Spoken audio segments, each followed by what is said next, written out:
amin ng 55,000 na naipamili ng mga pagkain ito. Napakalaking bagay po nito para sa mga bata, ganun din sa mga magulang.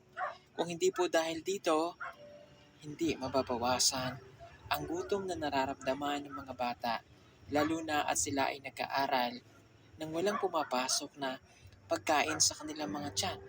Apektado ang mga utak o pag-iisip ng mga bata at wala silang matututunan lalo kung walang laman ng kanilang mga tiyan. Malaking bagay po ito para sa kanila. At ito ang gagawin namin ngayong araw, ang ipamamahagi at ipagkakaloob natin sa mga batang estudyante ng Nasinabong. Ngayon, nandito na nga po kami, ayan, at punong-puno na naman ang pick-up na aming dala at problema ulit namin yung paghahakot. Pero, hindi na pala problema yan dahil nauna na po sila, Peter Paul at Peking Bombay doon sa ilog, tatawid sila sa may papuntang Nasinabong para po makatawag tayo ng tulong doon para maikarga na naman po natin ang napakaraming biskit na ito. Ayan. Hindi po natin sponsor yung mga pangalan ng mga produktong naririyan. Pero ang sponsor po natin yan ulit ay si Ate Andrea and Adi ng Florida, US. Ayan, meron po tayo dyan mga biscuit, iba't ibang uri ng biscuit, tsaka po mga drinks. Para po sa mga estudyante na Nasinabong Elementary School. At maya-maya ay maglalakbay po kami papunta po sa lugar na yaon. Ayun. Yan ang Nasinabong Elementary School. At nandun na nga po sila Petra dahil napakalapang po. Namukha po siya talagang ready sa ating tatahakin. At siyempre ang sister ng bayan. Oh, Toroy. Fuck na po. Ibo. Diba? Po kami maghakot nito, ha? Okay, ito po idadali natin sa school. Sino may mga anak na nag-aaral dyan? Wala talaga. Ayan, palad kayo kasi yun yung problema ang baon ng inyong mga anak. Kasi itong mga dala namin, pagkain ito ng mga estudyante. Kapag papasok sila, meron na silang merienda, makaon. Para mga anak nyo hindi gutom pagpasok.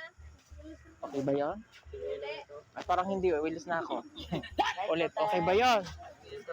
Okay, taas ang kamay, taas ang kamay. Practice muna tayo, ganyan-ganyan. Yan. Tapos ganito. Stretching, kasi baka hindi nyo kayanin eh. Kala mo na yung mga sanay ito. Ganon. Ganon. Ganyan. Taas ang kamay. Pag sinabi ko, Perry. Salty Perry, ha? 1, 2, 3. Perry. Isa pa. Taas ang kamay. Taas. Ganyan. Sabi. Go, sister.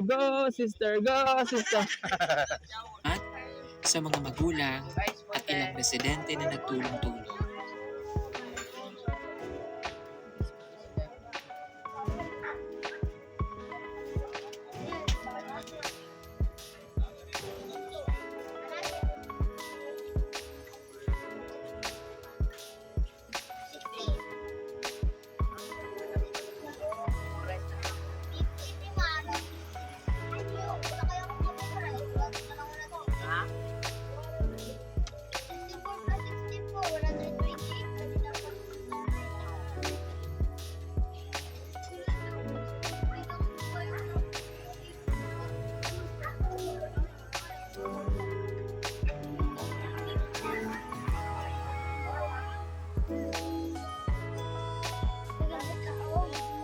At ang sexy ko.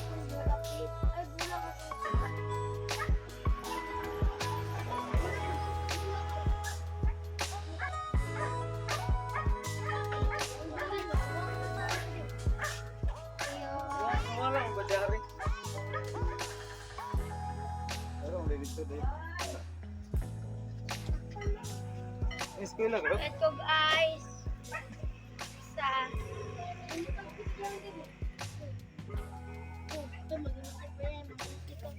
At sinimulan na nga naming ipamigay ito sa mga bata dahil break time o recess na nila.